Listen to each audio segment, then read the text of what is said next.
What is the nutraceuticals and nutrition supplements. So आज हम लोग इस वीडियो में बात करने वाले हैं न्यूट्रास्यूटिकल्स एंड न्यूट्रिशन सप्लीमेंट्स के बारे में। टेबल ऑफ कंटेंट्स में as you can see here like it's introduction, types of nutraceuticals, scope of nutraceuticals and categories of nutraceuticals we are going to discuss. Okay, so introduction. तो जो term है that is the nutraceutical, वो doctor Stephen DeFelice ने दिया था 1989 में। Okay, जो term है न्यूट्रास्यूटिकल वो कहाँ से आता है, जो कि दो वर्ड से मिलकर के बना हुआ है, that is the nutrient and second one is the pharmaceuticals.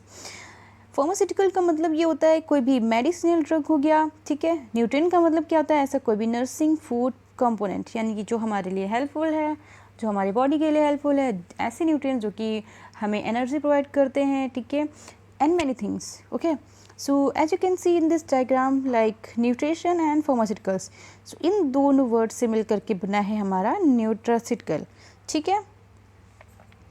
Okay, so types of nutraceuticals, so the types of nutraceuticals are classified on the basis of like natural sources, chemical constituents, pharmacological properties. So if we talk about natural sources, so there are like plant based nutraceuticals हो गए, animal based हो गया, microbial based हो गया, ठीक है।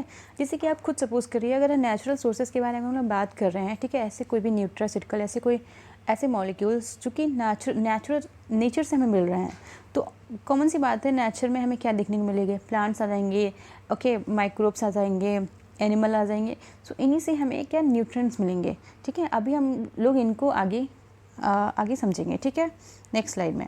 सो in the chemical constituents में क्या क्या आता है, ऐसे कोई भी मॉलिक्यूल जो कि केमिकल से बने हुए हैं, not that kind of chemical, okay, जो कि बहुत ज़्यादा हार्मफुल होते हैं, not that kind of chemical. Okay, so you can see here like vitamins हो गया, मिनरल न्यूट्रास्यूटिकल्स हो गया, फाइटोकेमिकल्स हो गए, फैटी एसिड्स न्यूट्रास्यूटिकल्स हो गया, ठीक है। फार्माकोलॉजिकल प्रॉपर्टीज़ में क्या क्या आ जाते हैं हमारे, एंटीऑक्सीडेंट न्यूट्रास्यूटिकल्स हो गया, एंड एंटी इन्फ्लामेटरी न्यूट्रास्यूटिकल्स हो गया, कॉग्निटिव हेल्थ न्यूट्रास्यूटिकल्स हो गया, ओके, एंड एटसेट्रा। सो चलिए अब हम लोग समझते हैं कि नेचुरल सोर्स क्लासिफिकेशन में क्या क्या है, यानी कि नेचर के बेसिस पे कौन कौन से ऐसे न्यूट्रास्यूटिकल्स आते हैं। So first one is the plant based nutraceuticals. So plant based nutraceuticals में क्या क्या आ जाता है, first one is the herbal supplements. Herbal supplements में क्या क्या आएंगे, ऐसी प्लांट्स, ऐसे मेडिसिनल प्लांट्स जो कि हमारे लिए हेल्पफुल हैं, जो कि हमारे लिए एज अ मेडिसिन वर्क करते हैं।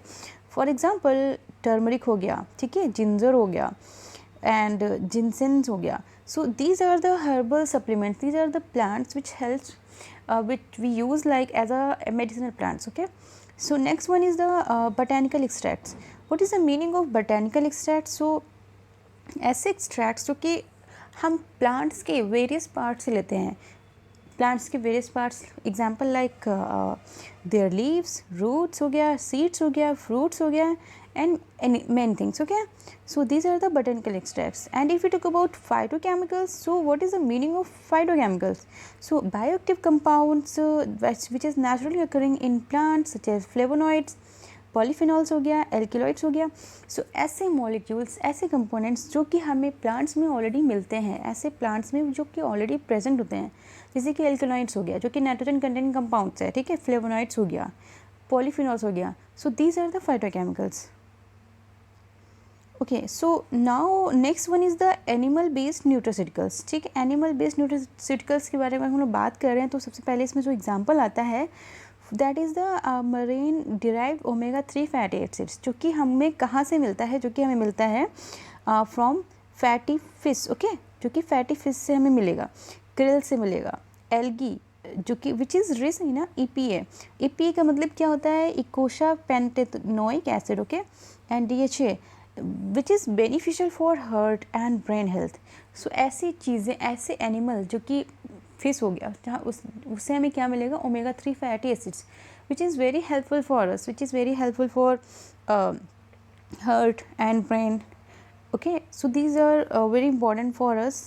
सो next one is the collagen supplements. Collagen supplements में क्या आता है, कोलेजन सप्लीमेंट्स में like which is derived from animal connective tissues. Okay, जो कि हमें एनिमल कनेक्टिव टिश्यूज़, इसका मतलब आप समझ रहे होंगे, जो कि हमें कनेक्टिव टिश्यूज़ से मिलते हैं, लाइक बोन्स हो गया, स्किन हो गया, ठीक है, use for promoting skin, joint and bone health. So ये हमारे कोलेजन सप्लीमेंट्स में आ जाता है। सो ये चीज़ें बहुत ज़्यादा इंपॉर्टेंट है और अक्सर हमसे पूछा जाता है, ठीक है। सो next one is the microbial based nutraceuticals. So microbial based nutraceuticals में क्या क्या आ जाते हैं, जैसे कि हमारा प्रोबायोटिक्स आ गया, ठीक है, प्रीबायोटिक्स। आई होप आपको प्रोबायोटिक्स और प्रीबायोटिक्स के बारे में पता होगा। इफ़ आपको नहीं पता है, so let me tell you what is the probiotics and what is the prebiotics. So देखिए, प्रोबायोटिक्स वो ऐसे माइक्रो ऑर्गेनिजम्स होते हैं, ऐसे बैक्टीरिया होते हैं जो कि हमारे लिए हेल्पफुल होते हैं, ठीक है, जो कि हमारे लिए हेल्पफुल होते हैं। फॉर एग्जांपल लाइक लैक्टोबैसिलस हमें कहाँ मिलता है, जो कि हमें कर्ड से मिलेगा। सो ऐसे बैक्टीरिया जो कि हमारे लिए हेल्पफुल हैं, ठीक है, गुड बैक्टीरिया होते हैं। So these are known as probiotics, ठीक है। फॉर एग्जांपल यहाँ पे आप देख सकते हैं live beneficial bacteria which is found in fermented foods and supplements, ठीक है, सच एज योगर्ट हो गया, कैफीर हो गया एंड प्रोबायोटिक्स कैप्सूल्स, ठीक है। सो ये हमारे लिए एक अच्छे बैक्टीरिया की तरह काम करते हैं। और प्रीबायोटिक्स क्या होता है? प्रीबायोटिक्स ऐसे मॉलिक्यूल, ऐसी चीज़ें जो कि उन बैक्टीरिया को, जैसे कि लैक्टोबैसिलस भी मैंने एक एग्जांपल दिया आपको, इसकी ग्रोथ में हेल्प करते हैं, ठीक है, उनके लिए उनको सपोर्ट करते हैं। So that is known as prebiotics. I hope आपको ये चीज़ समझ में आई होगी। बहुत ही माइन्यूट सा डिफरेंस है प्रोबायोटिक्स और प्रीबायोटिक्स में, ठीक है। प्रोबायोटिक्स हमारे माइक्रो ऑर्गेनिजम्स होते हैं, बैक्टीरिया होते हैं जो कि हमारे लिए हेल्पफुल हैं, और प्रीबायोटिक्स वो होते हैं जो कि उन बैक्टीरिया के लिए हेल्पफुल होता है, ठीक है। आई होप आपको ये चीज़ समझ में आ गई होगी। Fine, so let's move to the next slide, that is the chemical constituents classification. So now we have completed on the basis of natural sources. Okay, now let's talk about chemical constituents, ठीक है। on the basis of chemical के basis पे हम लोग classify कर रहे हैं किसको? न्यूट्रास्यूटिकल्स को। सो इसमें जो हमारा फर्स्ट वन है, that is the first one is the vitamin and mineral nutraceuticals. So इसमें हमारे पास आ जाते हैं वाइटामिन सप्लीमेंट्स, जैसे कि हमारे हो गया एसेंशियल वाइटामिन हो गया, such as vitamin C, vitamin D and vitamin E obtain which is obtain from natural sources, ठीक है, जो कि नेचुरल सोर्सेज से हमें ऑब्टेन होते हैं या फिर उनको सिंथेसाइज किया जाता है। Next one is the mineral supplements हो गया, एसेंशियल मिनरल्स हो गए, जैसे कि कोई भी मिनरल हो गया, कैल्शियम हो गया, मैग्नीशियम हो गया, zinc, these are the mineral supplements, ठीक है, जो कि हमें नेचर से या फिर हमें सिंथेसाइज, यानी कि जिनको सिंथेसाइज किया जाता है। सो इस तरह से हमें मिलते हैं वो। और भी इसमें आपको देखने को मिलेंगे जो कि हो जाएंगे फाइटोकेमिकल न्यूट्रास्यूटिकल्स हो गया, फ्लेवोनॉइड्स हो गया, एल्केनॉइड्स हो गया, जैसे अभी हमने पहले उस स्लाइड में, उस वाले टेबल में हमने देखा था ना। सो एल्केनॉइड्स का मतलब क्या हो गया? देखिए, nitrogen containing compounds which is found in plant such as caffeine, nicotine and morphine, ठीक है। इन प्लांट से हमको ये चीज़ मिलता है क्या? Alkaloids with various pharmacological effects. Flavonoids के बारे में हम लोग बात करें तो अ सब class of polyphenols founts in fruits, vegetables, cocoa and green tea with antioxidant and anti inflammatory effects. Okay, phytochemical nutraceuticals में क्या आ जाएगा? पॉलीफिनॉल्स आ जाएगा। आप ऐसे इनके कीवर्ड्स याद रखेंगे तो ये आपको ये ध्यान रहेगा इस तरह से। मिनरल सप्लीमेंट्स में एसेंशियल मिनरल्स हो गए, जैसे कि अभी हम लोगों ने देख लिया पहले।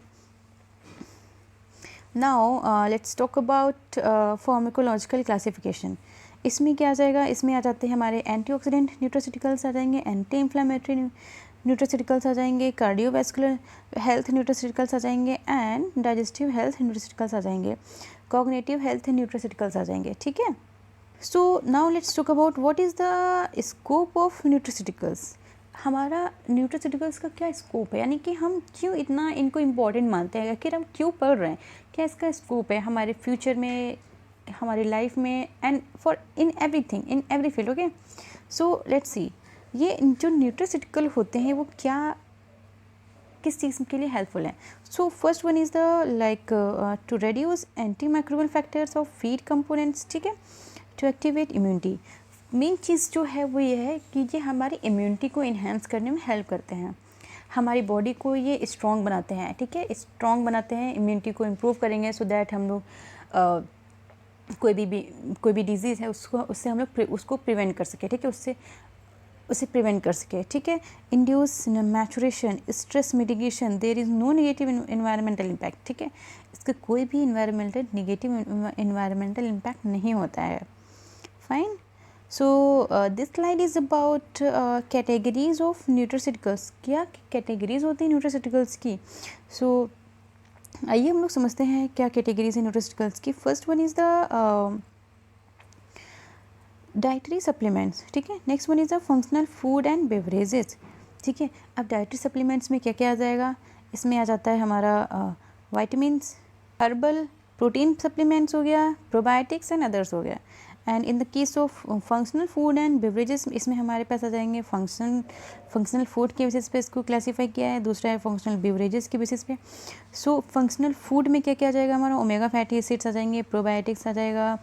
एंड बेवरेजेस की किस में हमारे पास आ जाता है? एनर्जी ड्रिंक्स आ जाएंगी, फोर्टिफाइड जूस आ जाएगा, स्पोर्ट्स ड्रिंक्स आ जाएगा, ठीक है। सो ये हमारा फंक्शनल बेवरेजेस में आ जाता है। This slide is about classification based on functional groups, ठीक है। फंक्शनल ग्रुप्स के बेसिस पे क्या क्या कौन से न्यूट्रास्यूटिकल्स होते हैं? सो देखिए, जो फर्स्ट वन हमारा है वो ये है टर्पेनोइड्स, ठीक है। टर्पेनोइड्स में हमें क्या क्या देखने को मिलेगा? टर्पेनोइड्स में देखने को मिलता है कैरोटिनोइड्स, सेपोनिन्स हो गया, टोकोफेरॉल हो गया, एंड टोकोट्राइनॉल्स हो गया। एंड फिनोलिक कंपाउंड्स में हमें देखने को मिलते हैं कॉमरिन्स, टैनिन्स, लिग्निन एंड फ्लेवनॉल्स हो गया, and many thing. Amino acids में हमारे पास क्या क्या आ जाता है? इसमें आता है फोलेट, कोलिन, यीस्ट एक्सट्रैक्ट आ जाएगा, इंडोलिस आ जाएगा, and all and etcetera, okay. Minerals में जैसे कि हम लोगों ने डिस्कस किया था calcium and potassium, copper, zinc and many things. Microbial, probiotics, yeast हो गया। कार्बोहाइड्रेट्स में हमको देखने को मिलता है ascorbic acid, oligosaccharides, non starch, PS, okay. So this slide is very very important. Why this slide is very important? Because in this diagram, in this slide, in this plot, the market trend of nutraceuticals is given, okay. This plot is given by US, okay. So in 2022 the global market for nutraceuticals is worth about, यानी कि जो 2022 में जो इसकी market growth थी, इसका जो plot था वो क्या था, उसकी जो ग्रोथ थी वो क्या थी? $472.7, ओके, $472.7 था, ठीक है, billion. And is projected to reach in 2027 which is the 10854, okay, dollar, $, ठीक है। After North America, Japan and China are the next largest nutraceuticals consumers, क्योंकि together they make up about 78% of the total in the Asia Pacific region, ठीक है। So now you can see in this diagram in 2022 it was like 472.7, ठीक है, जो कि forecast किया गया data कि ये जो है 2032 में, ठीक है, 2032 में ये कितना हो जाएगा?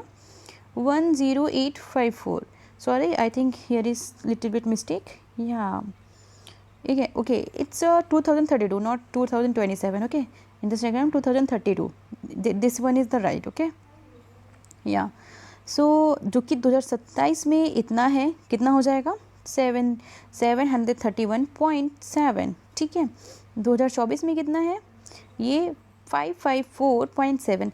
ये जो डेटा है वो कब फोरकास्ट किया गया था? ये फोरकास्ट किया गया था 2022 में, कि आगे आने वाले टाइम में जो इसकी डिमांड होगी, ठीक है, वो कितनी बढ़ जाएगी। न्यूट्रास्यूटिकल्स की जो मार्केट रहेगा, ग्लोबल मार्केट, ठीक है, कंप्लीट ग्लोबल मार्केट, वो हो जाएगा 10854, ठीक है। So now let's see the next graph, next chart. So market and growth pattern. So as you can see in this diagram, like market growth will accelerate at a CAGR of about approx 9%, okay. So the year over year growth rate for 2020 is estimated at 7.52%, ठीक है, इतना ये estimate किया गया। So what is the thing? The thing is like one of the key drivers for this market will be the rising demand for nutraceuticals with medical benefits. So धीमे धीमे जो चीज़ रहेगी, जो इसकी डिमांड रहेगी वो बढ़ती रहेगी, for what? For medicinal benefits के लिए। अब हम लोग ये देखते हैं, सबसे बड़ा जो क्वेश्चन उठ के ये आता है हमारा कि जब कोविड था, क्योंकि बहुत सारे बिजनेस, बहुत सारी कंपनीज थी जो कि जिनका लॉस हुआ है during the covid, during the lockdown. So क्या न्यूट्रास्यूटिकल्स पे भी कोई भी ऐसा इम्पैक्ट पड़ा था? क्या इस फील्ड में भी कोई लॉस आया था? क्या इसका भी लॉस हुआ था? सो इसमें क्या है, अगर इसके बारे में अगर देखते हैं तो आप यहाँ पे डायग्राम में देख सकते हैं सो इन लोगों ने यहाँ पे जो बताया था ग्रोथ फॉर 2020 इज 7.52%, जो कि इन्हांस हुई है ना कि डिक्रीज़ हुई है, ठीक है। इंक्रीमेंटल ग्रोथ कितनी हुई थी यूएस डॉलर में 180.38 बिलियन, ठीक है। And market growth in 2020 likely to be to increase compare to 2019, यानी कि जो 2019 के कंपेयर में 2020 में जो न्यूट्रास्यूटिकल्स की जो डिमांड थी, इसका जो इम्पैक्ट था कोविड का एंड एवरीथिंग लॉकडाउन, इसकी डिमांड बढ़ी, ठीक है, as compare to 2019, as compare to 2019, ना कि डिक्रीज हुई। So this is the market growth data of nutraceuticals, okay. So now let's see what is the use of nutraceuticals for treating specific diseases. So देखिए, जैसा कि medicinal conditions में prostate cancer में जो incident of use जो है 5.3% रहा है। कौन कौन से न्यूट्रास्यूटिकल्स का यूज़ किया जाता है? लाइकोपिन हो गया, डिहाइड्रो एपी एंड्रोस्टेरॉन हो गया। इनलार्ज प्रोस्टेट के इसमें इनलार्ज प्रोस्टेट में क्या होता है, इसमें जो न्यूट्रास्यूटिकल है वो लाइकोपिन है, ठीक है। एंड नेक बैक और जॉइंट पेन में हमें कौन कौन से देखने मिलते हैं? वो ग्लूकोसामिन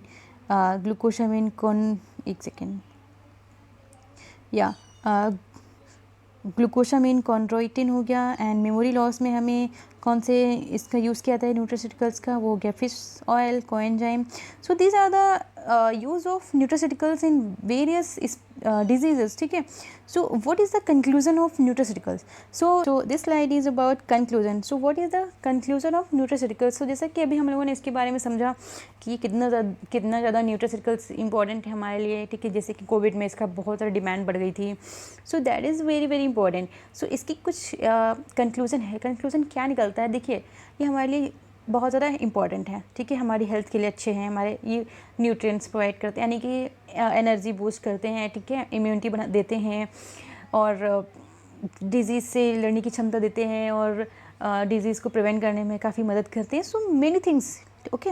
सो देखिए, अगर आप कोई भी मेडिसिन लेते हैं, ठीक है, कोई भी मेडिसिन ले रहे हैं, तो मेन चीज़ क्या होती है? आप कोई भी उनको अगर ले रहे हैं तो उनके पीछे जो भी गाइडलाइन दी है, ठीक है, उसके जो भी रूल्स हैं, ठीक है, उन सभी गाइडलाइंस को फॉलो करके आपको लेना चाहिए। Without taking permission from your doctor you should not take it, okay. So अपने डॉक्टर से कंसल्ट करिए, सारी चीज़ें फॉलो करिए, गाइडलाइंस को देखिए, तभी आप इनको यूज़ करिए। क्या मैन्युफैक्चरिंग डेट है और क्या इसकी एक्सपायरी डेट है, then it would be good for you, okay, for your health also. क्योंकि इनके क्या होता है, साइड इफ़ेक्ट्स भी हो जाते हैं। अगर आप बिना डॉक्टर के परमिशन से ले रहे हैं तो कभी ना कभी आपको इनके साइड इफ़ेक्ट्स भी देखने को मिलते हैं। So that's why it is mention here, like everywhere it is mention, ठीक है, कि बिना कोई भी मेडिसिन की किसी भी चीज़ को बिना डॉक्टर के परमिशन से, उसके डॉक्टर से कंसल्ट किए हुए आपको नहीं लेना चाहिए। So that is the very very important conclusion of here, okay. conclusion is there. So this video is all about nutraceuticals. So this slide is all about nutraceuticals. I hope आपको ये video पसंद आई होगी, और video अच्छी लगी हो तो like share and subscribe करना मत भूलिएगा. So thank you so much for watching this video.